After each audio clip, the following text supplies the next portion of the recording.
Commissioners, your meeting is live. Good morning. Welcome to the November 17th meeting of the Riley County Commission. Please stand and join in the pledge of allegiance.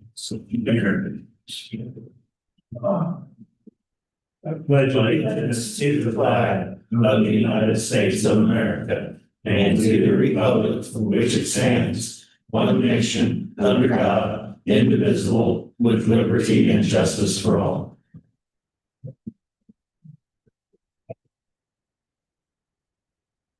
Any comments? 3 minutes. Yeah.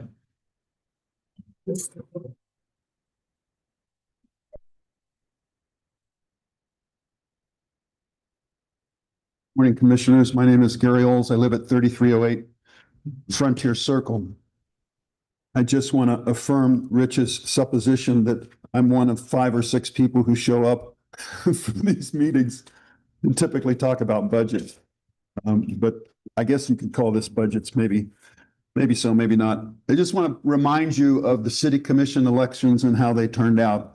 And I'm sure when you saw the results, you reflected on the fact is, why did that happen? Well, I think all of us know why that happened. It happened because the current commission did not listen to the citizens.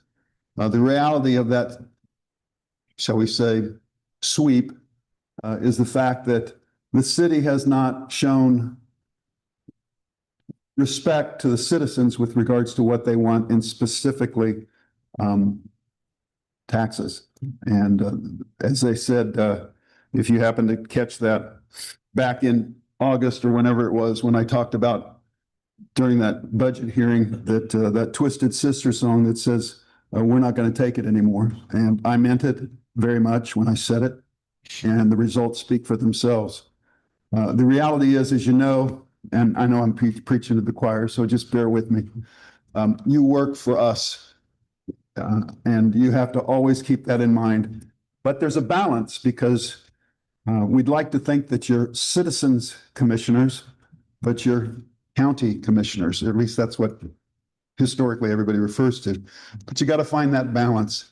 And I will tell you that I think you've done a much better job of finding that balance than the city commission has. So that's an appreciation statement or gratitude from not myself, but there's many others, because you know you're doing a better job because this room isn't filled with people who are out for your scalp, basically. I mean, in a nutshell. Now, there might have been times historically that they were. I'm gonna have to check your watch. All right. So anyway, nonetheless, I want to encourage you to think about something, 2 things. You got a December resolution coming up where you're going to increase compensation for management level. You do that every year. It's just part of perfunctory. Keep that in mind as a hard look. I mean, things are getting expensive. This is the first time that the threshold got crossed between ad valorem revenue and ad valorem personnel expenses, not ad valorem, but personnel expenses, crossed over by a few percentage points. Keep that in mind. I'd also encourage you as a commissioner, whoever becomes the chairman, to maybe before, or maybe you, Greg, give a state of the county. Give a state of the county to the citizens. Tell them how the county's doing, the highs and lows, the good things, the bad things, that kind of thing. And I know you'll sugar it a little bit, but that's okay, because you're somewhat a politician, even though you claim not to be. But I just want to encourage you to keep the citizens informed. You know, just as a parting statement, I've spent 3 years of my life as a public school teacher and typing, if you remember that, for keyboarding. I got really good at 1-minute drills. Yeah. So I don't know about that timer of yours. I'm questioning it.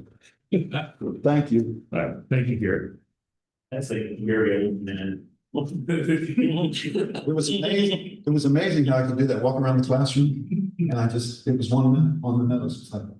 It's like body clock or something. It was amazing. Need time. Any other public comment? Not John. Okay. We'll start off with Thursday afternoon. At our November meeting of the Veterans and Military Services Committee with NACO via Zoom. After a call order and a special Veterans Day message from our chair, Sid Conklin, presiding commissioner from Randolph County, Missouri. I've got an update on Operation Greenlight that took place around the country from November 4th through November 11th. Of course, we took place here in Raleigh County on that too. I did get the pictures updated on NACO's website, so they're up there. You'll have to take a look at those. Then we heard from Kurt Shake, CEO of Veterans Transition Center of California, and Jack Murphy, County Veterans Service Officer in Monterey County, California. And they discussed solving the housing issues for veterans and in veteran communities. Then we got a legislative update and a fiscal appropriations priorities from Seamus Nadell. He's our NACO staff liaison for the committee. And then we finished the meeting with an open discussion and dialogue to fill out the rest of the hour. Friday, I attended the Northeast Kansas County Officials Luncheon over across the way in Wamego. Big thanks to Potawatomi County for hosting this year. Had a good round robin discussion to start the meeting out.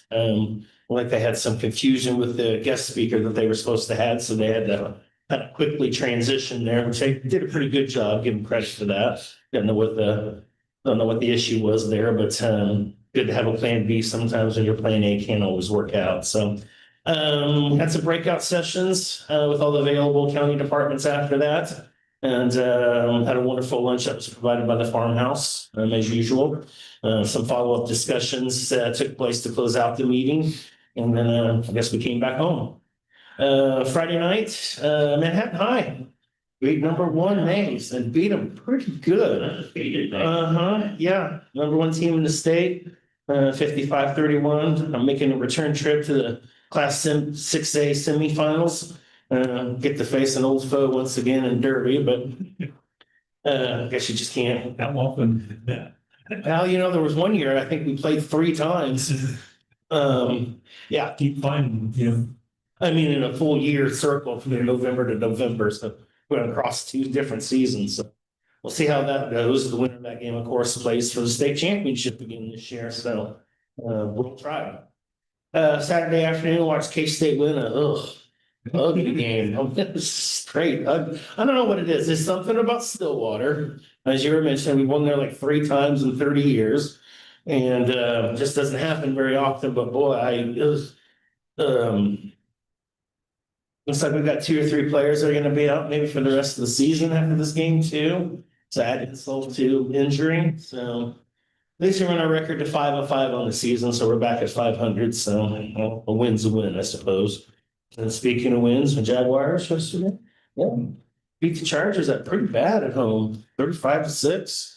Well, they were clicking, so hopefully they continue to click. Holding on to that last playoff spot. Just thought I'd throw that up there. I'm surprised they're in a black hole. Burner, right? Yeah. Okay. There's still a lot of season left. We'll see how it works out. What game? And rest of the weekend, just kind of spend at home. Not much else to do really. So that's about all I got. Okay, well, let's see.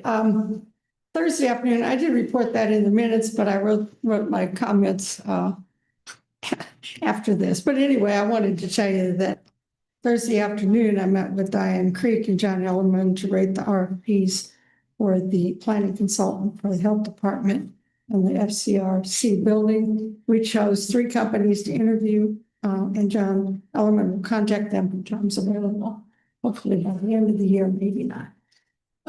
Friday, I too attended the Northeast County officials meeting in Wamego. John covered it pretty well. Some of the issues that we talked were mainly when we met in groups, taxation, unfunded mandates, exemptions, infrastructure, cost maintenance, neighborhood revitalizations, blight. Those are some of the topics that they wanted to cover. All of them got covered. The breakup sessions were held. Appraisers, clerks, and registers of deeds met in separate rooms. So that was kind of interesting. So, and let's see. Great lunch. Saturday, several friends came over and we watched the K-State, Oklahoma State game together. It was, like you said, pretty ugly. We did pull out a win. I also, over the weekend, spent time with the law board packet, picked it up from the RCPD on Friday, so I was able to look at all the discussion points and as we're going to talk about. I will be the chair at today's meeting as Commissioner Matta will be out of town. So let's see, Sunday, Bell Choir played at church and spent the afternoon reviewing documents for today's meetings. And that's about it for me. Now, Thursday, after our meeting Thursday, I had a long meeting with Diane Creek. She brought me up to date on all that's going on in the health department. And the conversation didn't evolve into a discussion of all the problems in the world, but I didn't get a lot of good information about what's going on in the health department. Missed the Northeast County officials meeting Friday because I was in the dental chair. So, sure you guys had more fun than I did. Sure. And then Saturday, watched a slow-moving K-State football game. We did win, but I don't know why. And then extra time spent finishing, moving, and cleaning up the whole place. That would go to work. Okay, no business items, commissioners, any changes to the minutes? I did have a couple. On the attendance, you didn't have Darren Sullivan and Christian Bishop as attendees. And then, oh shoot, where do I find them? Nothing good to say. There was something else in it, if I can find. Oh, there we are. Maybe I just amended it, but Within item 7. That was the department head evaluations. At the end of the next to last, she said, board said this year we'll hold a 15-minute executive session with each department head, but we're not, it's going to be a 15-minute session with the commissioners to do all merits at once. oh, that's what I'm, man, flat that, yeah. Yeah. They looked at the commissioner, Yeah. sure. Yeah, but this board is not. So if you repeat that one, it's very. Well, I think it was 15-minute executive session with commissioners to do the department head evaluation, merit, performance and merit.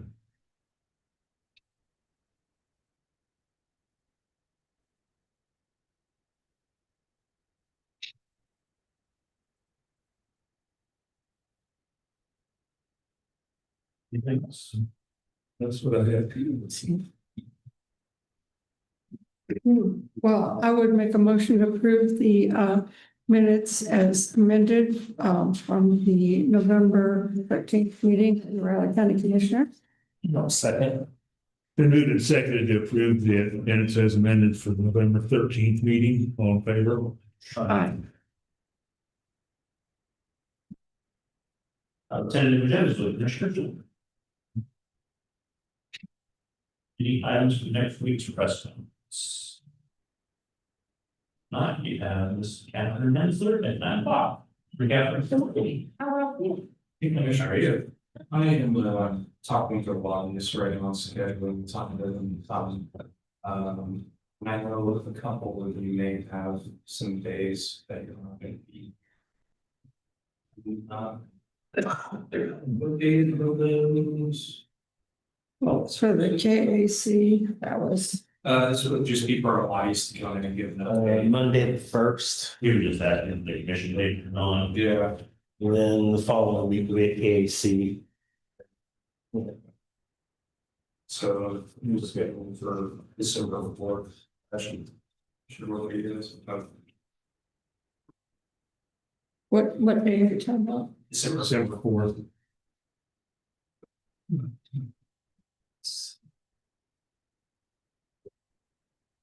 I don't have anything scheduled. Just.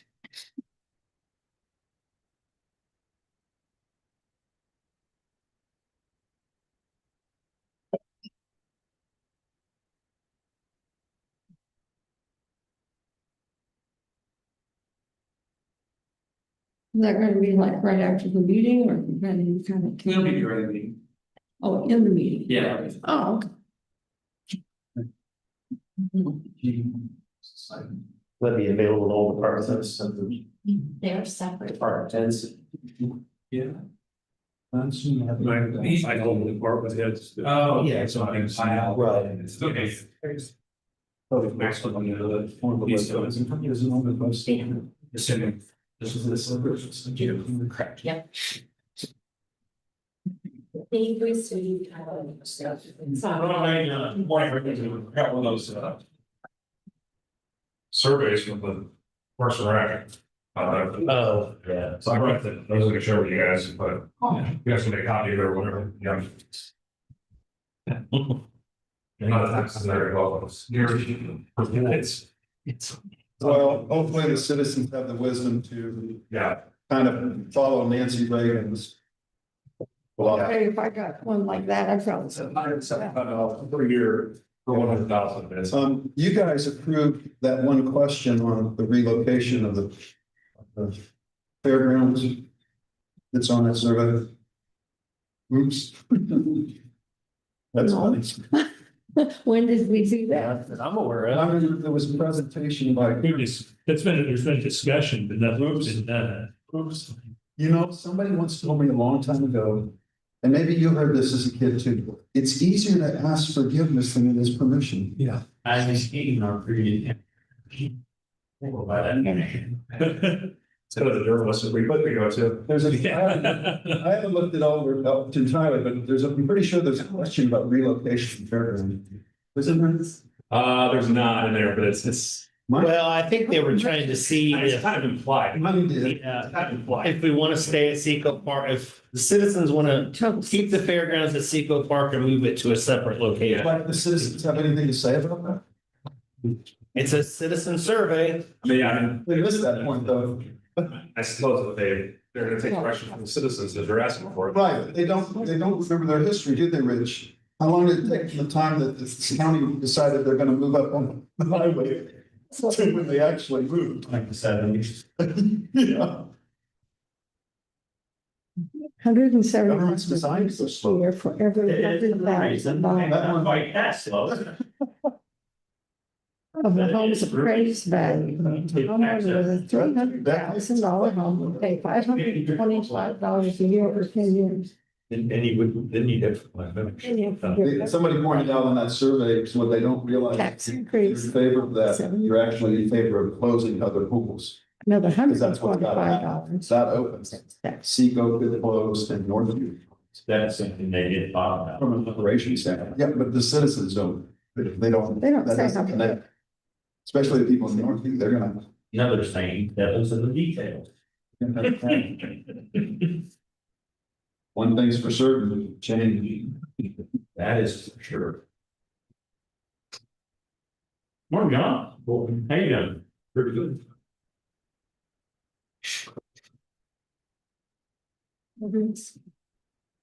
Did we entry from?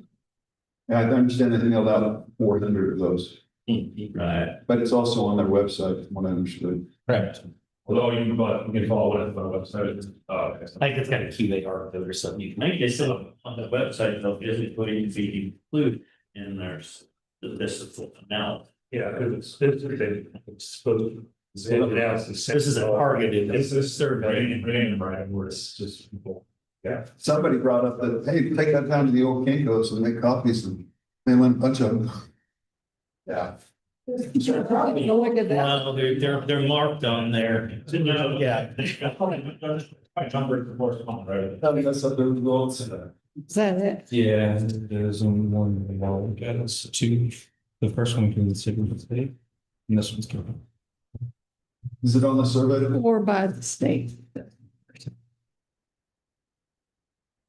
Oh, well.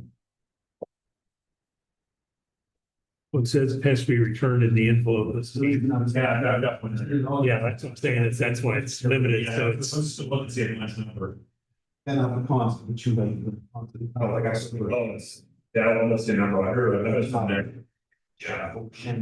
Well, like I say, I'm sure it's, you know, the official looking envelope, you don't have an envelope. Let's put it in something else consistent. Yeah. Yeah. And it said that they homesteaded on the Kansas River in Neary County. Yes. The borders of the area. Yeah, it was sometime between the late. That week. What the island, that's the Richmond, so I should have said, what is it? This is that. That's true. But nobody lives. So they should have information. Information. Yeah. You can see that, so to. Entrance stages. I am. I had another GIS with this change, it wasn't like. So you say it was already. I sort of do. Well, they had a company or something they were working with or something, they were, Get a broad definition. yeah, Well, like, for the people that serve. right. All right, so they tell me, like, you know, Yeah. what are we? Correct. Yeah, they had 400 people within the spectrum in mind. Okay. Yeah. How they did that, I don't. Yeah. Yeah. They claimed it to be anyway. Yeah, that's tough shit, that really brings my nose. I mean, I would think anybody would get this, that's, you know, and somewhere else. This is supposed to be random, and they said, and I said that they would go to county residents too. So, Yeah. Yeah. to find out if the county residents. So I might have. Did you get? See if I can look something, share. I believe there were 11 kids. And the families, and so it's, you know, like the questionnaires and. Yeah, I would have to say, my house is dying. Well, paper surfing. I did get an ad. Well, but there's only a few questions, but you guys want description. You see, like this is all That's cute. description, this is just 2 questions. 10. There's 17 questions. Okay. The last ones. The last 12 are just demographics, your age and all that stuff.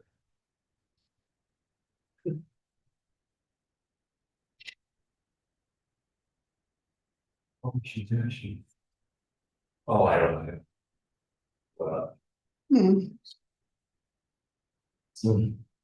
I really. First, working. Turn out, but it's just important, you know. Just, it's best. I think it's so that, bit of fun. Most recreation, so. This. And these, pass on the. Was that? That's the one you were talking about, the additional levies. Yes, 15 levies, right? Yeah, it's nice and then think that way. Yeah, that's a lot of levies, isn't it? Hmm? It's not a big deal. Problem It's the other stuff. This is. Oh, and you can see both of it, it's what was so that value to the other. The operation. Yeah. You're fine. Yeah. I think they're thinking about this. Yeah, they feel like. I don't know, but.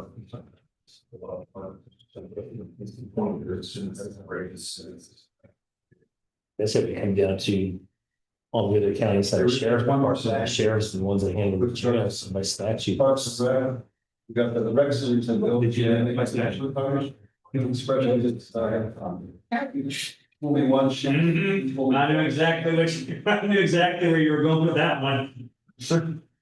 They did, to their credit on the pool, they have said, they have acknowledged that's the problem, it will be increased cost due to that problem, that they didn't anticipate on the other project. Well, they changed they changed the operations of the rec centers because they weren't supposed to be open in the day. Supposed to be open after school. Then that changed.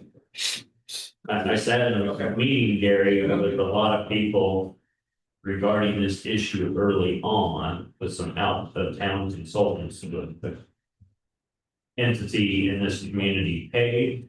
And the question was, what are other communities doing with pools? And they said, closing them. Oh, the room was silent. Yeah, that is true. Well, I think, planners should step up too if they want to have this pool, that would be part of it. Maybe should we spread our money and not just 12 by 4. Maybe I that. remember after, when they redid all approvals, they seek a leverage thing up to about around the board. Yeah, I'm saying, this thing, it's losing money, we're not making money off of that. And then never gonna make money. Schools don't make money, public schools don't make money, that's not what, you know, Oh, yeah, they're a benefit to the community. Yeah. Like I say Riley's, the admission doesn't even cover the cost of the, well, it's, you know, it's something the city that's does. just an amenity of, You know, ETC and stuff. Like, that's just a good big one. Water things. The rates, I just mentioned. Said they were working with a company that was just having services. Yeah, that's what there's some requisites in here, that you always do. Not grants, Yeah, everybody's, well, I'd say there's kind of a down. The Marks and Rec. Programs.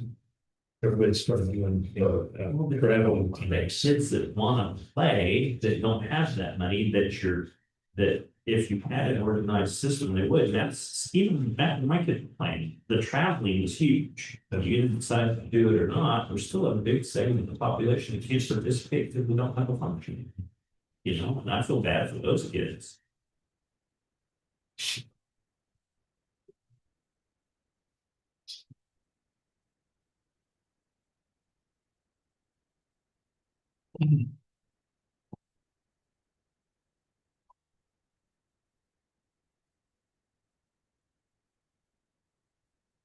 What sort of we find an existing structure to modify or something? The 800 field house or something like that. I just want something really top of secret right now. Yeah, Just covers it. They don't need a water park and diving, you know, all that other stuff, just. or a small scale project. Yeah. As full plans and stuff. Yeah, well, I think that would Yeah, they- I'm gonna talk, I'm gonna just talk to them if it's something. 2 minutes. See how it goes, like, Anytime.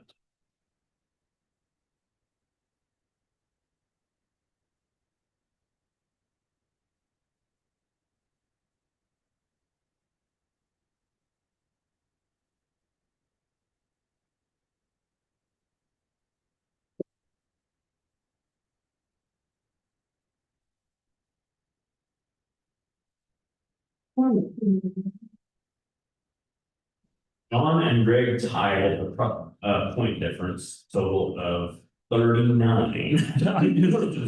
Two closest. Really? You both. I assumed that wasn't even anywhere close, because I was so far off. You both get half a point. Oh, it was the wind, the 30. I don't even remember what I guessed. I had, 38-15, and Greg did 42-11. I had 42-39, 39 for, should have been for a state, yes. That was a defensive game. so it's Terrible. the team wanted to win, they couldn't beat it. After I get with myself how horrible of a win it was, I thought to myself, it could be Kane. Yeah. Yeah. That's it, both teams playing, it's given away. Yeah, we're trying. Finally, maybe we'll score a touchdown. Call Yeah, it. let's go ahead and score one. Spectacular.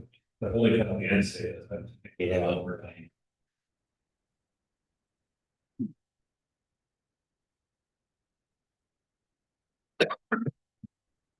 All right, Kevin. All right. Good morning, Commissioners. Catherine Hensler, Director of the Riley County Historical Museum. Coming to you this morning with our monthly staff update. So we'll just jump right into visitation and tours. You can see in the month of October, we were about average for this time of year. Looking at the previous month, September, we had 408 visitation, or I should say touches. So that includes visitation, but it also includes attendance at special events and programs and lectures and that type of thing. I do apologize. I wasn't able to get a hold of the Pioneer Log Cabin attendance before I submitted this report. But just to remind everybody that October was the last month that it was open for the season. So that facility is now closed, will reopen in April. So it'll be a 0 from here on out unless we have any special programs there. However, there will be, I'll have that by the next staff update and it'll be included in these stats. We did have slightly lower attendance at some of our events in October. October is a very busy time for us with our walking tours and cemetery tours. However, we're still around average for attendance. Volunteer hours, we had an excellent month for volunteer interaction. So 181 hours between just our regular general volunteers and our interns. The Historical Society Board of Directors put in about 52.5 hours. And then it's been very quiet with community service hours, which is probably indicating a good thing. People aren't out there creating as much trouble and needing those hours. I will say though, they are a huge help. So while we're happy from a community standpoint that there's 0 hours, we do rely a lot on their volunteer help, and they've been wonderful and very supportive of us. So usually our community service volunteers help with yard work, cleaning up the site, washing windows and things like that. So they are a really important part of our volunteer pool. So overall, for the month of October, we had almost 234 volunteer hours put in. Again, that's just great as far as an average for us. Like I mentioned, we're quite busy in October with our education and outreach programs. We had our cemetery preservation workshop at the Ogden Cemetery. We had 24 attendees there. Our regular fireside chat took place on the 14th. We do a partnership program every October with the Sunset Zoo and the Sunset Cemetery, which is called Spooky Safari. This is the second year that we've done it. So the way it works, it's for the younger population. Now, any age is invited, but it's really kid focused. And so we start at the cemetery. We teach a little bit about the history of cemeteries and point out some interesting iconography throughout the cemetery and just talk about the people who are now buried there. Their stories when they were alive. And then everybody marches over to Sunset Zoo and they do a safari in the dark with flashlights. It's a really interesting program. I had a chance to go last year. Just a lot of fun for all ages. And we're really pleased we were able to do that again this year through that collaboration. So a total of 59 people attended in the 2 nights that we hosted with Sunset.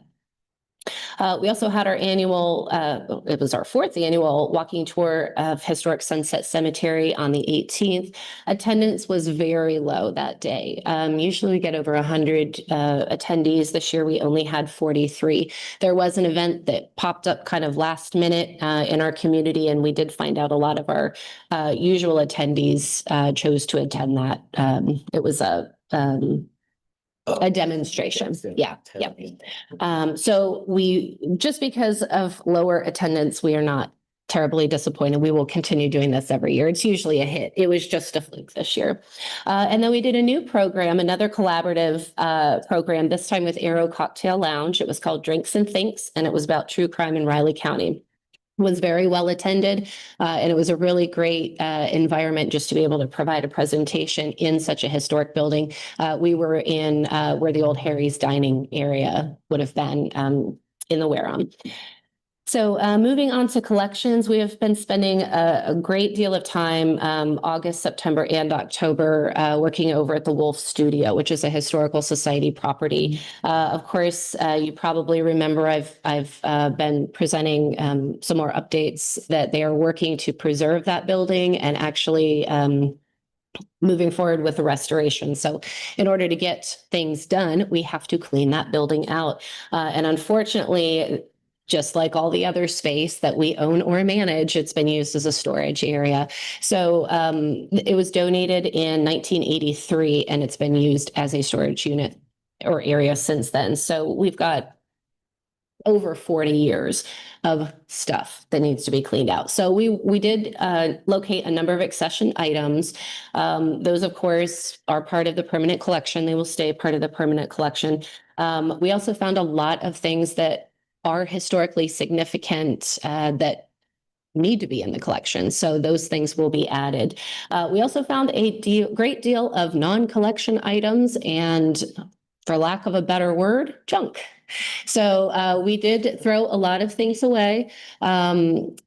What that space was also used for was just, like I said, storage. Anything that was a hodgepodge, yard sale items, old shelving, things like that got moved into that building. So anything that might have another use, we are reaching out to other museums and donating them to them. But things that are just not museum worthy, collection worthy, historically significant are being transferred to offsite storage, and the society will decide what they need to do with that in the future. So also, because we are coming into contact with so many objects that need to be processed, regardless of the type of processing, we have had discussions with the collections committee and talking about hiring a registrar. Now, the collections committee is under the Historical Society, which is the private nonprofit side, not the county. They are working with their full board to help us hire a contract registrar in 2026. And that position will support the curative collections with processing. So it'll help us get through all of that backlog much more quickly. Now, we're not ready to jump on that immediately. We need to work on a job description. The board needs to have some feedback and decide on if that's what they'd like to do. But it has been worked into their 2026 budget. So we may be able to add a part-time staffer on the Historical Society side to help us get through all of that backlog. So looking at collections numbers, we had a total of 5 donations come in. And just as I do each month, explain that those incoming donations are 1 donor. So that means 5 donors. Moving down into the statistic below, with 5 donors, 70 individual objects were donated. We were also able to process an additional 4 sets of objects in October. So we haven't been very successful this year with hitting backlog just because we've been cleaning out so much stuff. But we hope to be able to bring those numbers up higher. And then just this past board meeting for the society, they did approve a very large scale deaccession. So this last line under objects deaccession at some point is going to come to with over 1,000 items on there. We are just waiting to complete all of the paperwork on that. I know you know, but one of the reasons it takes so long to process things and why we need this registrar is because every step of the way there has to be paperwork and there's got to be data entry. So it's not as simple as just deciding we don't want these 1,000 books and transferring them to storage. There's a lot of paperwork and signatures that need to go into each of these. And then in many cases, when we're deaccessioning items, we do have to refer back to the original donation material. And if the donor indicates that they want it back, if we are to deaccession it, we do have to reach out to them. If they have passed, we have to find the next of kin. So there's a lot of genealogy that goes into it as well. So I know I've been talking about the deaccessioning and moving things for a long time, but it is simply because of all the paperwork and the data entry that needs to go on that we haven't been able to report completed deaccessions just yet. Moving into archives and library, you can see that our curative archives was very busy this year with 26 individual interactions. We had 5 external research requests, none from internal, 15, in-person appointments, 2 walk-in appointments. And then they've added another line because these are becoming much more frequent, and those are photo permission requests. So this month we had 4 permission requests to use photos in the society's collection. Those requests can be anything from a student asking to use one of the historic photos in one of their PowerPoint presentations, all the way up to a professional author who's wanting to include some of these images in a published book. We do have terms of use. Those are on the society's website. If ever anyone is interested in learning a little more about that, they can just go to rileychs.org. Go to library and archives, and it provides all of the information for the terms of use. As far as building and grounds, we've been very fortunate. I always get nervous when I say that. The very next meeting, I'm coming back to say we've had an issue. So everything has been working very well this year, this summer, as far as new lighting in the galleries and the storage area. Really the only thing I can report right now is that our staff has not been spending a great deal amount of time at the museum. We have really been over at the Wolf Studio primarily the last couple months cleaning that out. So we look forward to a just as easy November and December without any issues with facilities and grounds, fingers crossed. As far as staffing, we are actively accepting applications for the spring 2026 semester for internships. We currently have 2 internships available. We do typically prefer to accept students in a degree field of history, public history, archaeology, anthropology, museum studies, collections management, archives, library, art conservation, and historic preservation. However, if there are other students out there who might be in, let's just say, hospitality management or marketing, advertising, that type of thing, we'll certainly consider their applications. And if we have positions available, we will fill those too. Like I said, currently we are accepting applications. We'll go into our interview phase very soon. And those internships will start in January of 2026. I do need to report, and this is unfortunate news, but one of our as-needed museum assistants, Lisa Jones, who I think you all know, she's been here about 4.5 years. She has tendered her resignation, and it is a retirement. So we would keep her on as long as we could. She would stay as long as she could, but she's being encouraged to retire because her husband wants to travel. And we don't blame them. She's been a fabulous asset to the museum, and it'll be hard to see her go. Her last day of work will be November 19th. And right now we are going to be attempting to fill those her open shifts with volunteers. If we do need to, we'll probably start looking at opening the position up to the public in early 2026. But for now, we're just going to be working with our volunteers to fill those spots. We are having a little farewell party for her on the 19th at 1 p.m. at the museum. If anyone wants to swing by and say farewell. Now, it is a secret, but she might be watching this meeting. So just stroll in like it's a secret and it's a surprise, and we're going to celebrate one way or another. She also helped clean the Goodnow House, and that is a task through the Historical Society. So we will need to find another staff person to fulfill that role, or we may need to hire a contractor for that. Again, that'll be through the Historical Society, not the county.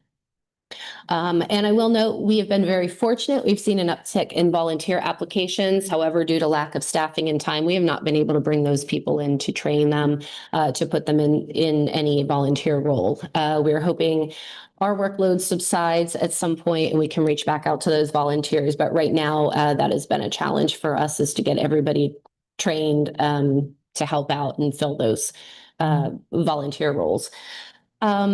Also, I'll just mention that the Society is going to be holding their annual meeting tomorrow evening, November 18th at 6 p.m. It's at the Manhattan Public Library.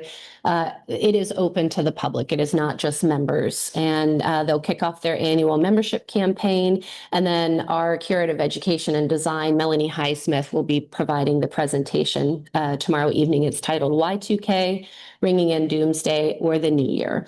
I will conclude my presentation at this point. I do want to note that we do have some of the upcoming events listed below.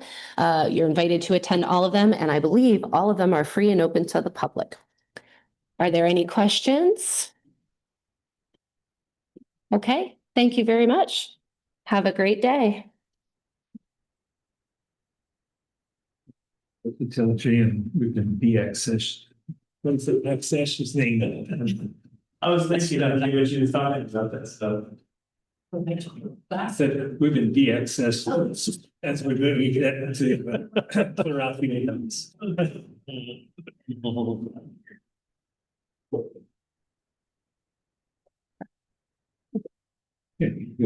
Morning, Commissioners. David Adams, EMS Ambulance Director. I always enjoy listening to her. I've always called it the Good Now House or Good Now Halls, but it's Goodnow. So I always learn something new. So much fast. I'm here for my monthly update. And right off the bat, the October number of 519 is incorrect. The state system is having some issues, and the person who runs that state system, that position is vacant. So Josh has been working hard trying to get that, but it's actually 472. So, but breakdown of the station call volumes, 31, or I'm sorry, Medic 11, 168, Station 2 at Lumpton Points, 130. Medic 31 at Public Works, 69. It's getting back up there. We've been pulling them down into town a little more to help with some of the calls up in the assisted livings and the nursing homes, running into some illnesses and such up there. Airport 68, Leonardville 31. And the rest of those calls were event standbys, patients that we've seen that we, sometimes we just give them a Band-Aid and send them on the way. Some, we document that. Other times it's a patient refusal, and that's why those are like that. Josh is continuing in the High Performance Academy.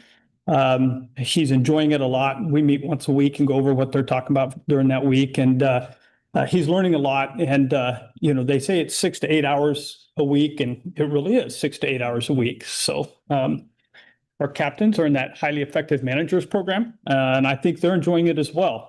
I walked in this morning to hear them talking about some of the lesson and what's going on this week and such that they're working on. So I think they're enjoying it. We're onboarding of our new staff is complete. Everybody's up and running and in the system. So that is good. I did participate on the work group that went over the employees' evaluations. There was 4 or 5 of us on that work group, and we took the employee evaluations that we've had the last several years. We kind of condensed them. Our supervisors really kind of complained that some of them were a little bit redundant, so they would put the same answer for a couple different questions. So we went down, I think, from 11 questions to 8, and it's flowing much better for them. So, but our employees' self-evaluations, they were due last week. They were all completed on time and thoroughly. So our supervisors are putting in their evaluations, and then Josh and I are both reviewing them as they come through. And they're starting to give those evaluations to staff. So they're right on task and on target and moving well. So continue to participate as we can in the working groups and task forces. Still, we're getting out and seeing some calls, especially Josh and Alex, kind of what's going on with our staff. And then we had, since my last update, 16 event standbys. As you see there, some high school football and then K-State events. So we're transitioning from football now to basketball. So those are starting to ramp up. They're really busy at the beginning of the year because it's non-conference, and so K-State has a lot of home games versus when they get into conference play and half their games are on the road versus at home. So our biannual credentialing is going well. So almost all the written tests are complete. We're really, really happy with those scores. The staff are doing a good job putting in the due diligence. It was a new test this year, and so that caught some of them off guard, but they've responded very well. And then they're going through with their skill check sheets, then sign off of that. So with those, they look at, there's, I don't know, 40 different things that they look at. And some of them, their supervisors can mark because they've seen them be competent in the field. Some of those that they haven't seen the employees do, then they have to come in and do skill checkoffs with one of our trainers or with Alex. So going through that, it just takes time, but they're working very hard on those. So we continue with the cardiac response guidelines with Via Christi Manhattan and KU Med Topeka. That's going very well. We're seeing patients get a quicker turnaround from us and also from the hospital and getting them to where they need to be, in a much more timely response. And everything else is just continuing. Alex work on them as he can with credentialing, because that's just takes a little bit of time out of him and some of our supervisors.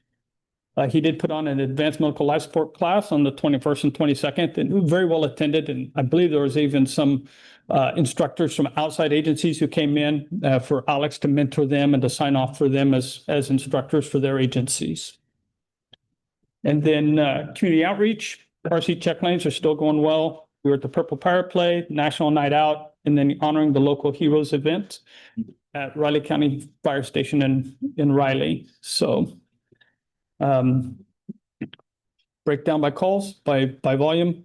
Nothing out of the ordinary there. Again, Tuesday and Wednesday, always busy because people have been sick over the weekend. They think they're getting better, and then they end up worse off than they were if they just, they do their best, but always are busy. And then, Friday and Saturday are starting to have been ramping up. So weather's been nice. They were busy this weekend, and they're busy today. So you just never know. And then the top 5 responses, nothing really out of the ordinary there. Balls, sick person. The sick person is kind of a general term. They call it general malaise a lot of times is what they call it, because it's just somebody who's just not feeling well, have a little 2 or 3 different little things. I'm dizzy, I'm achy, or things like that. And they just kind of call it a sick person or a general malaise. And then transfers out of the hospital and such. So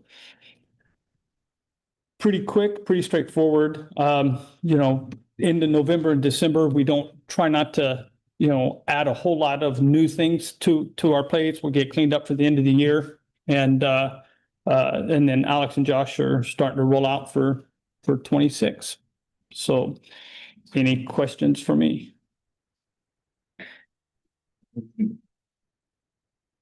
Okay, thank you.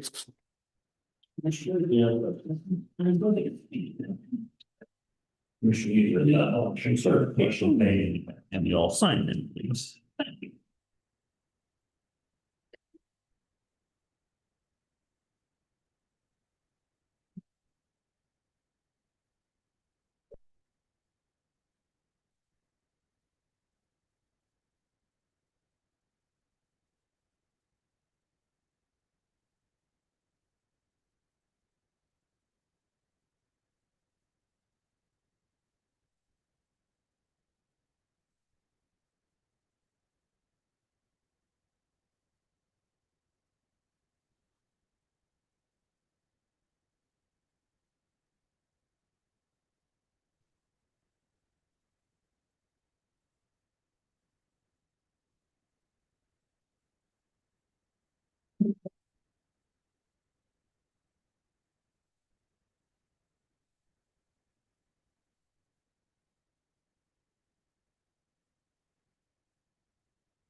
Morning, Ed McMillan, Public Works. Just a quick reminder, the transfer station will be closed on the 27th for Thanksgiving. Then we'll reopen for business the following Friday, the next day. Scheduled for the floor replacement yet? Expected 1st of March is when we'll start. Oh. And they're looking at maybe a month for a shutdown, but we're still working through the details. So All righty, thank you. And then, Commissioner, you have Ian Smith, 9:35.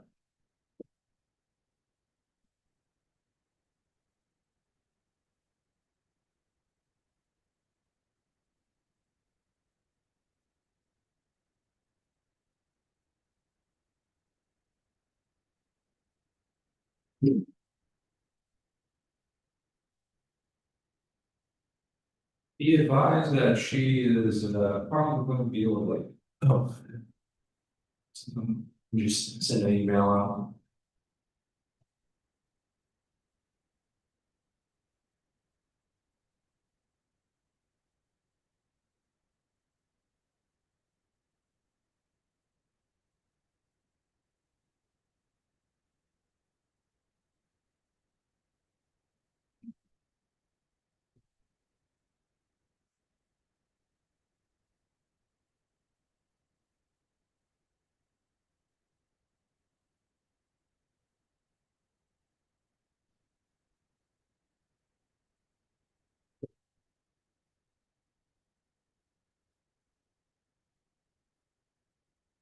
Maybe stay with going through the roundabout, or probably flagging people, they out there today?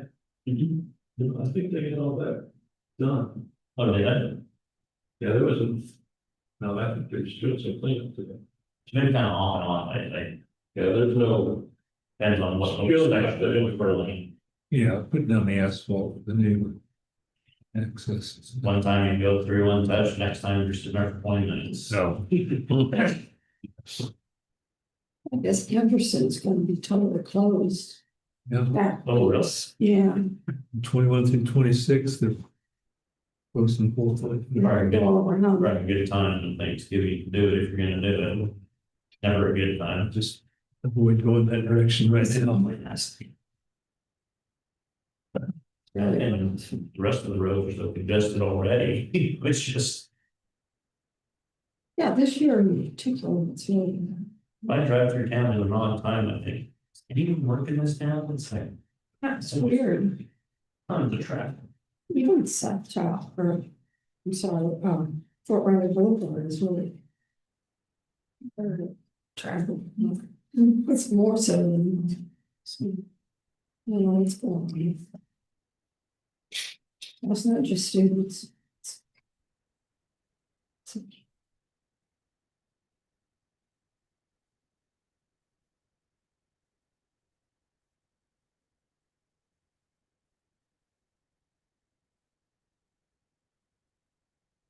John, are they just as far on the east roundabout as they are on the west one? Because I'm surprised how far along they're on the west one. I think they're a little further along than. Oh, really? That's not fair. I've been over there for a while. Yeah, I haven't been on that side. I think they're still working on tie to there as the dam road up there. Gotcha.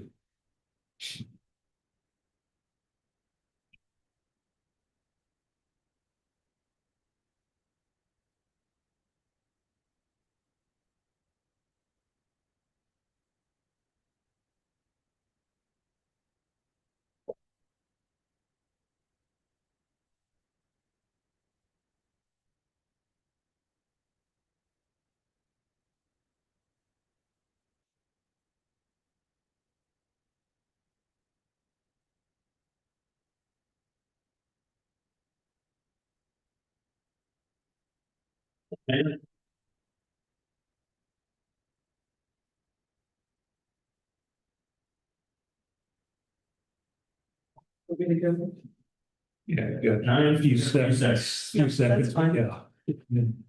I didn't realize that y'all had moved. It was just.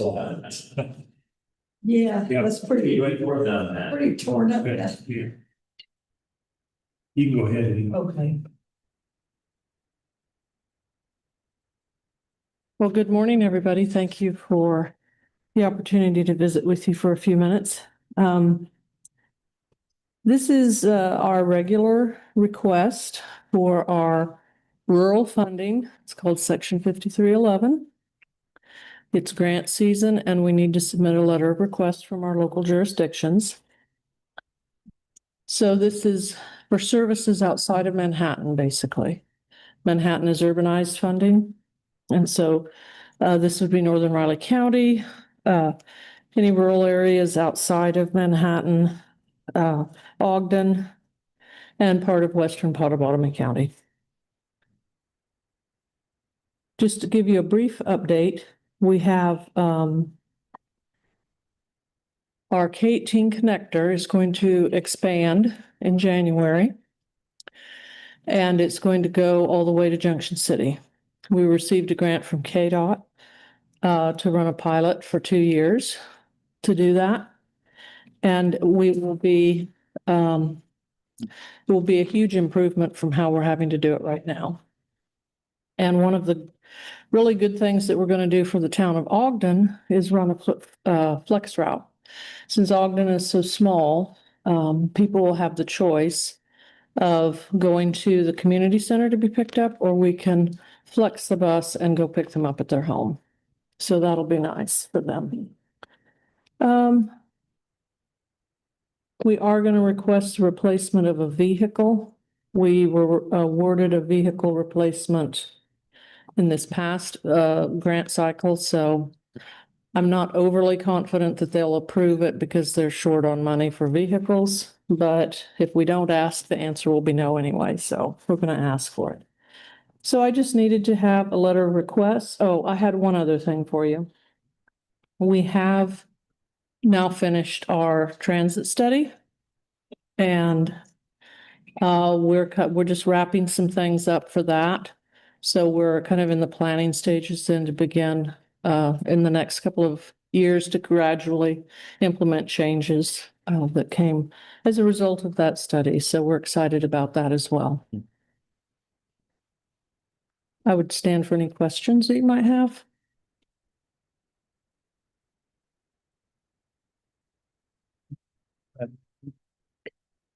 I would make a motion to approve the letter of support for the 5311 grant for ATA bus. I would second that. It moved and seconded to approve the letter of support for the 5311 grant for the Patterns. All in favor? Aye. Thank you. Have a great day. You too. Thanks, appreciate it.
Thank you.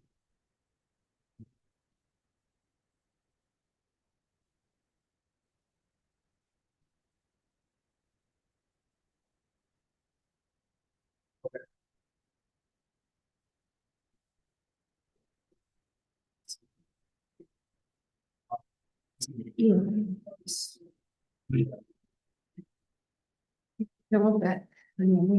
Next year, insulation, finish system. Set. Put over insulation. Oh, okay. This, that is what they call it. It's that. These stuff that put a lot of them sometimes now instead of adding their stuff in, they put phone in.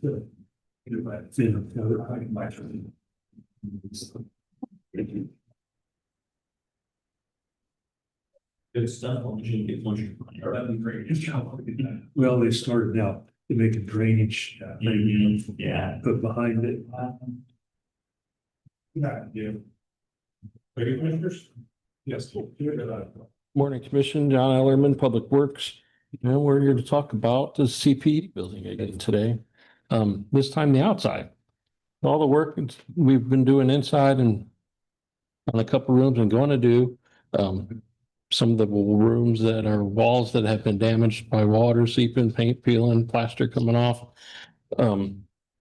We expect it to be, or expecting, suspect, how about that? Get the right word, suspect that is from water getting in through the brick and behind the walls on the interior that we would like to, and they had a quote in your packet to seal a few of those walls up, the plaster, drive it, stucco, whatever you want to call on the outside of the wall by the entrance. That full side, we're gonna reseal or skim coat that and seal that all up. And then the vertical, we've noticed the vertical joints on the brick around the the east and the south side of that east end of the building has had some damage and they're cracking. So we want to go in there and seal those up too. With the intention of that, keep the water out and keeping the walls that we are going to fix up real good here to stay that way for a while as we go. The estimate or the quote for doing that work was $54,465.56. They can do that yet before the end of the year.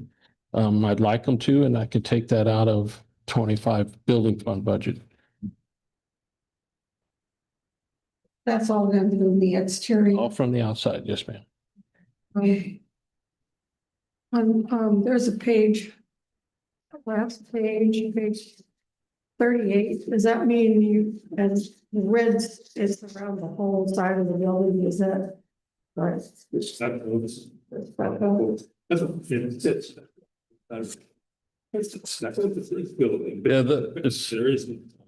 the one piece stuck that was right as you come in the main door, it's just to your left, that wall on the western wall on that. Is that be on the whole wall? Yeah, they're gonna I think reskim that whole wall. Okay. We were afraid that if we went in and patched a few areas that were there, we would see the patch. You would know that it's patched, so patch that up, skim coat the whole thing, and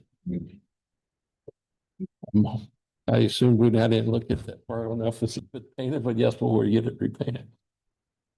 Anything will look better than what it is. True. Now, the other ones where there's brick. These are going to just be. It'll be a gray silicone type of caulking in there that they'll put in there. And it's just on the pictures that you see the red lines, the vertical joints that within that brickwork. Interesting.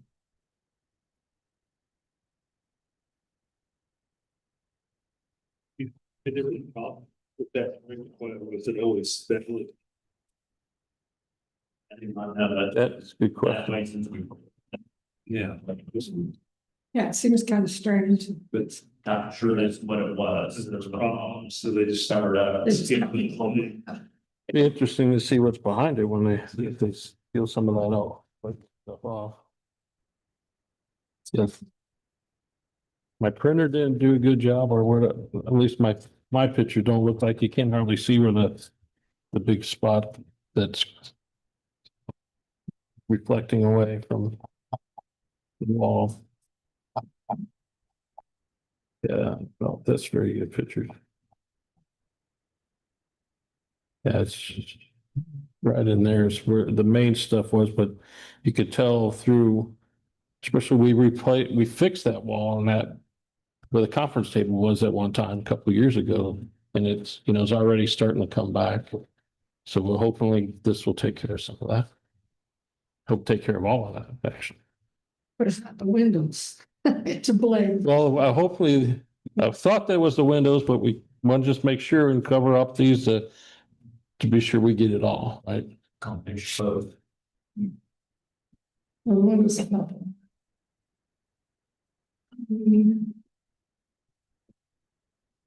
Yeah, I'd make a motion to approve the DHS $54,465.56 for the CPA exterior project.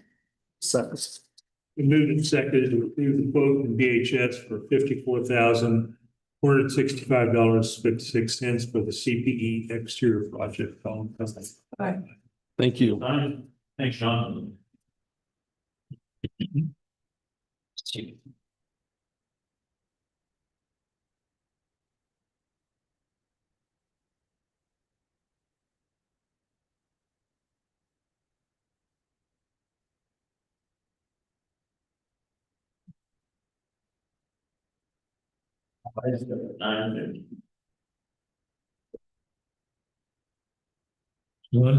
Unusual, isn't it? Yeah. It's-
Yeah, they all start saying, they all kind of have the same. But there's a little of this.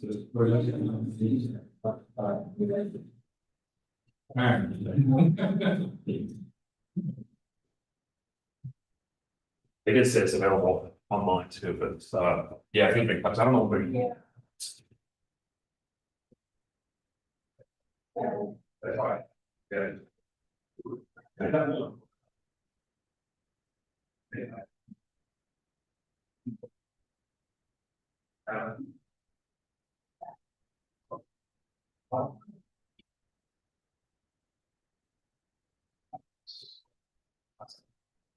Figured it out.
All right, good morning, Commissioners. Amanda Webb, Planning Director, here to hopefully wrap up our short-term rental regulation amendments that we've been, working on for the better part of this year. These things do take a little bit of time, as you can imagine. So this all started with discussion with you folks early in the year. We had a few work sessions over the first quarter of 2025. The three main amendments, if you will, that we originally talked about, that then, of course, we took through both planning boards, public hearings and all of that. And then we have back for you folks today, have to do with establishing a separation distance between short-term rental units, requiring the responsible agent to either reside or respond within 1 hour of receiving a complaint or emergency notification, and then requiring all properties containing an STR unit, a short-term rental unit, to be current on all applicable taxes, fees, everything associated with the property. So everything is as it was when we first started with you folks earlier this year. There's one difference that I do want to point out. So we came up with the 500-foot separation distance when it left you folks to start its journey through the planning board workshops. It was a 500-foot separation distance between short-term rental properties. So just after a lot of conversation, both among staff, with the planning boards, hearing from the public, we felt it was a little bit more flexible. It still met the intention of mitigating for parking and traffic concerns to say 500 feet between units rather than property. That provides a little bit of flexibility, because if I have a 10-acre piece of property and my neighbor has a 10-acre piece of property, we're not going to have problems with parking and traffic, but I could have one and they couldn't have one, and vice versa if we stay between properties. So after a lot of conversation over the last several months, what we are proposing and what the both planning boards did recommend for approval is 500 feet between units. That's just as easy to do. We have, of course, our GIS, our aerial program, so we can see where the unit is on the property, be it in the main house or if it's part of an accessory structure. All we have to do is perform that measurement on GIS to see, what our 500-foot radius is. So it's just as easy to do if we were going to do it between properties. And again, it provides that flexibility so it doesn't overly regulate or overly penalize people in larger parcel sizes, but still kind of gets to your original point of, again, mitigating for those denser neighborhoods, those more compact areas. So that was the main difference. Because again, when it left you folks, it was still 500 feet between properties. But that's the main difference of what we've talked about that we have presented to you folks today. Just a note of clarification. So this is going to be for any new units moving forward. If I already have a licensed short-term rental and I'm 500 feet within another one, we're allowed to remain as long as you keep your license current. So it's. It says renewal within 12 months of licensing expiration. So they can, even if their license expires for 11 months, they can. That's what we're proposing, and where the 12 months comes from is our nonconformities portion. So nonconformities, like let's say you have a house in a commercial district because the zoning was changed, but you're using that house as a home. And again, this is very standard, not just Riley County, across the board. If you're continuing with the use, if it expires or you don't use it more than 12 months, that's generally the end of you being able to do that. So that's where the 12 months came from. We were just matching with our nonconformities. If you're not comfortable with that, obviously we can talk about a different number, but that's where I just wanted to explain that's where that 12 months came from, because it just matches with our nonconformities clause. Is there a requirement to renew every year? Yes, absolutely. Absolutely. 12-month grace period on new. Well, it's not so much that we have a grace period, but let's say I had a short-term rental for all of 2025. Well, then I decided to not have my short-term rental for, and I can understand where you're getting at. If people are still renting their unit, they need to be immediate with renewing. This is if they Yeah. Would they sell it, somebody? Yeah, yes, exactly. Like, yeah, I'm not sure if I want to keep doing it. So I take spring and summer off, so I didn't rent it for 6 months. It wasn't a short-term rental, but yeah, I'd like to do it again. And so you're not missing out on that, basically. It's not the grace period. If you're still using it as a rental, you need to be licensed. And of course, that would go down the code enforcement process. But again, that just gives a little bit of time for, if it changes hands or if, I'm going to take the winter off or that kind of thing. So that's the intention behind that. So thank you for asking that clarification. Yeah. So the other piece that was added by the planning boards to the 500-foot separation distance, and you'll see it in letter E here. We have a few situations where we have existing licensed short-term rentals that are within 500 feet of each other, but they're accessed by completely different streets. So they're not going to impact each other for parking, traffic, nothing. They're completely separate. So rather than trying to do a blanket clause that covers every potential situation where maybe the 500 feet wouldn't apply, the planning board recommended just giving staff kind of the authority, if you will, to review the specifics to each case and see, okay, well, these are accessing off, they're 500 feet, within each other, but they're accessing off completely different streets or, whatever other, factors might be important to consider. So that's what that clause is kind of giving us that ability to do. So it's not just a blanket, oh, nope, 500 feet every single time. We want to make sure it meets the original intention. So that was the other kind of change that came along after it left you folks earlier this year. So I just wanted to point that out. On this change, Amanda, I have a little concern with ways they just the evaluation of certain circumstances. I would like to see some more evaluation of certain circumstances relating to, and then to be more specific about what you're measuring that against, because if we don't have that, it could be argued that the department's authority is maybe arbitrary. If we don't have some sort of standard that we're measuring against, now we don't have to list every, circumstance that it could possibly be because we want to cover that. But certain circumstances include that are relating to, just. I can't think of anything off the top of my head, but I think, does that make sense? Yeah, I understand what you're trying to say. Yeah. Yeah, we can spend some time and I can all kind of try to wordsmith you on with you on that, but I think that could use And tighten it up a little bit. that, Okay. Yeah. That's fair. as long as the commissioners are. Sure. So we need to table it, is what you're saying. Probably that, at least that. I'd say this is the rest of it. Yeah. Okay, yeah, we can definitely do that. I can finish running through everything if that's okay.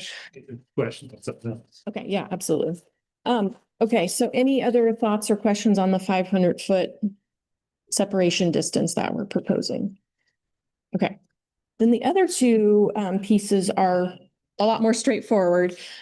So you remember that we talked about the responsible agent. We currently have a requirement for a responsible agent in our code. That is not a new requirement. Of course, as you know, some of these owners are out of town or out of state. So of course, we want somebody local. And we do currently require that responsible agent be available 24/7 to respond within an hour of notification of, again, a complaint or an emergency situation. That doesn't mean, and I do want to kind of point this out because it was a question from our planning board. Does that mean I have to respond in person if somebody calls me and asks for a towel? No, it's emergencies. It's if the police are called, you should be expected to show up at your property or the responsible agent. If somebody has a complaint, hey, there's excessive noise, something like that, something more emergent than I can't find the towels. Obviously, that's a different situation. I did want to point that out just because it was asked, what's kind of that distinction between, responding within the 1 hour and not needing to. So if you folks remember, we talked a lot about requiring the responsible agent to reside in Riley County. And that, I believe, is what we were working on when it left you folks earlier this year. Conversation among the planning board and staff.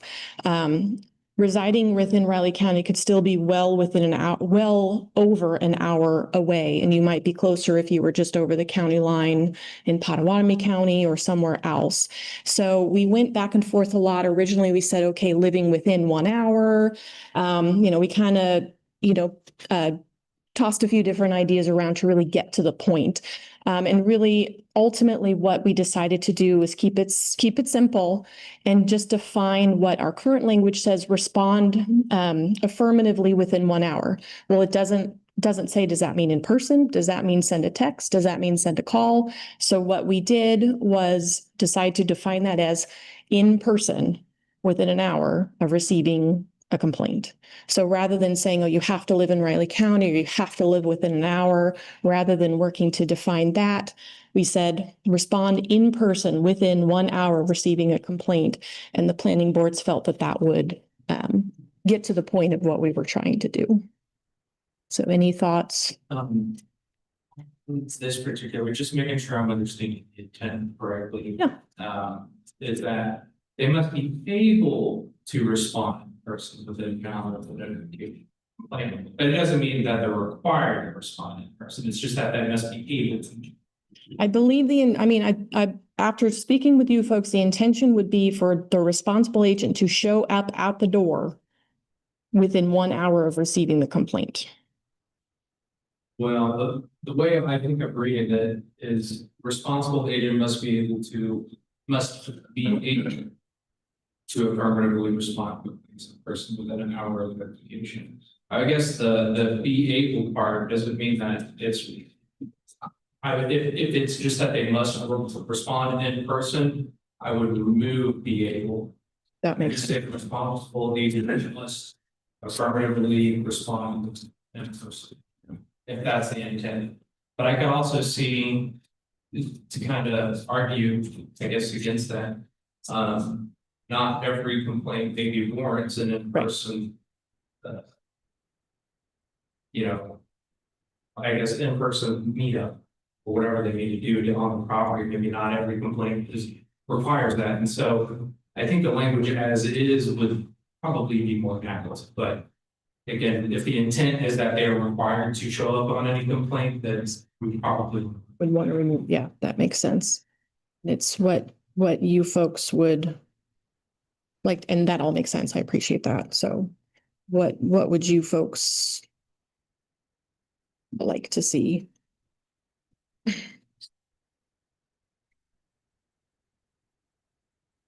Because it doesn't say anything, like the sentence force lists what lights, like you said, not a towel, but it says complaints of conduct or violation, that's the regulations. Right. I suggest maybe they plan to take it some revisions, because then you're gonna have to take it to your board to see if they approve it and then come back, because that's, Jacob hasn't had a chance to look at it, the board and Amanda staff went great lengths on this, but you need to be involved, because if we have to enforce these, and so it may just make sense to have that wholesale review on. Sure. You can kind of see how this is going. Yeah. It reads that they should show up at the door. I mean, when I just read it, in general, it sounds like, oh, if I'm the agent, I gotta be there. Like, I might be at work or I might be somewhere, not within an hour. So it kind of reads that way, that I have to show up for everything. Like, I see where you say it must be able to, that they have to do it. You have to be able to. Yeah. Right. And so, I mean, really, A little clarification. Yeah. what do you guys? No, the intent was to have someone there. Yeah. And that's our current language, and I apologize, and I'm glad you pointed it out. We were so focused on defining what that meant and say, oh, it's in person. Look at the context of, not be able to, you should be, basically, if that's what you folks want. So, yeah. Board okay with that? We are. That everyone, So on this point, just to make sure we're clear, is that this is the board wanting it to be where it's meant that they show up within an hour. On any. Well, On any, not listed, well, it's listed. If you're listening, okay. It says of such complaint. Yeah.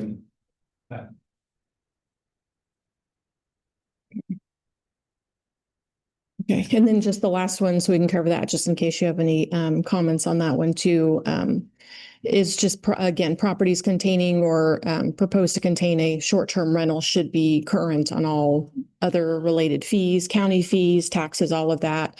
If you remember, Public Works had requested basically this kind of language in there, just so we can all make sure everybody's current on their sewer bills or whatever other, taxes and fees associated with this property are current and not outstanding. This is kind of a bit of leverage, if you will. So that's language that we put in there if you're comfortable with that. Okay. All right. So anything else on that Jacob and I should note to work on and bring back for you? All right. Thank you very much. He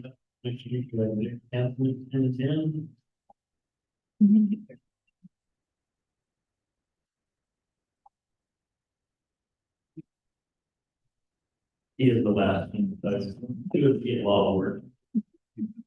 Keep it short. Okay. Yeah, go ahead. Okay.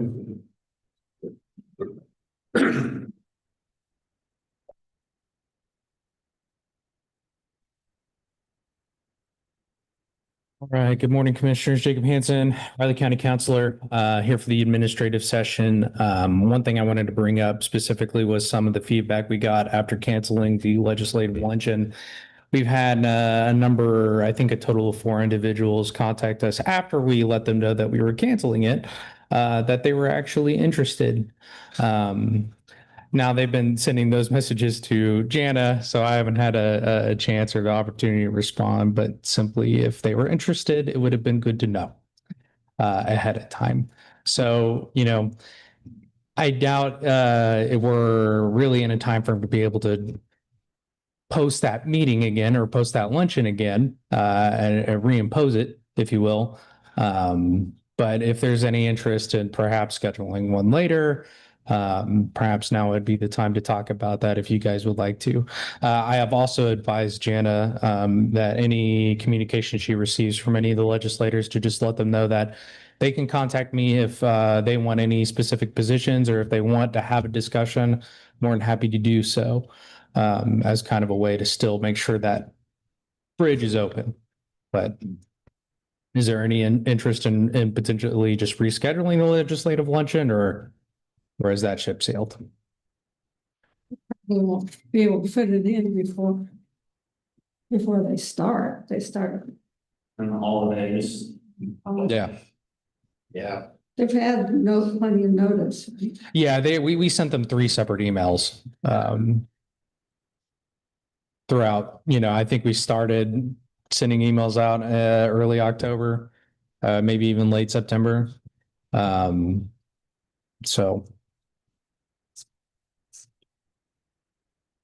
All right. I just wanted to check to see if that was an option. I understand if not, and Maybe we'll pay attention next time. I'm hopeful. Without other than that, I don't really have anything else to bring up for as far as an administrative work session, unless there's anything you all would like to talk about. We did decide to get both the lobbyists in. Yes. To discuss. Yes, I sent an email to them earlier this morning for checking their availability for December 4th. Okay. So. And that'll cover some of the bases then that Yes. office wasn't able to. Yeah, and I've told them as far as kind of what we're expecting to hear is just, a preview, hot topic issues going to the legislature. And then they're also allowing about a 10-15 minutes of a Q&A session for you guys as well. So if there's some things we want to ask them about, maybe particularly about the positions that we have, that would be the time to do it. And then I can also, of course, let department heads know that that's going to happen. So perhaps they can partake in that Q&A session as well. Sounds good.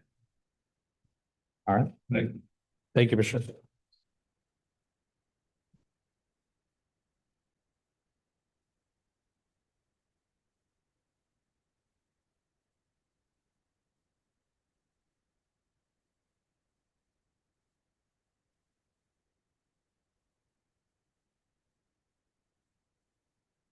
Don't have anything else.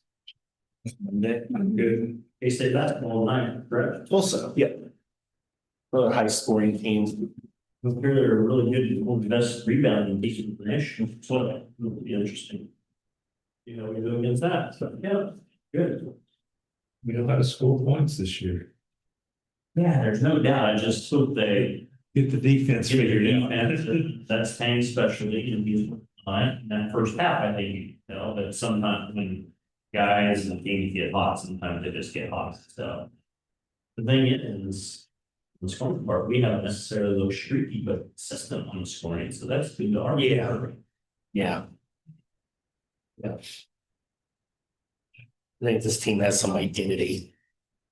Hope so, and they got a lot of older guys in, I think that shows and helps, you know, surely, so.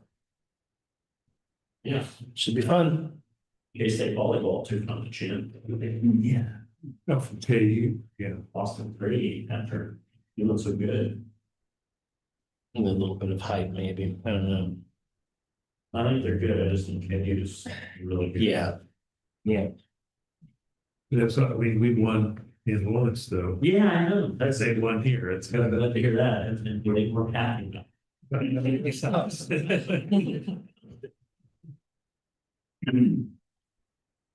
Okay, let's say I would make a motion to adjourn the November 17th meeting of the Board of Raleigh County Commissioners.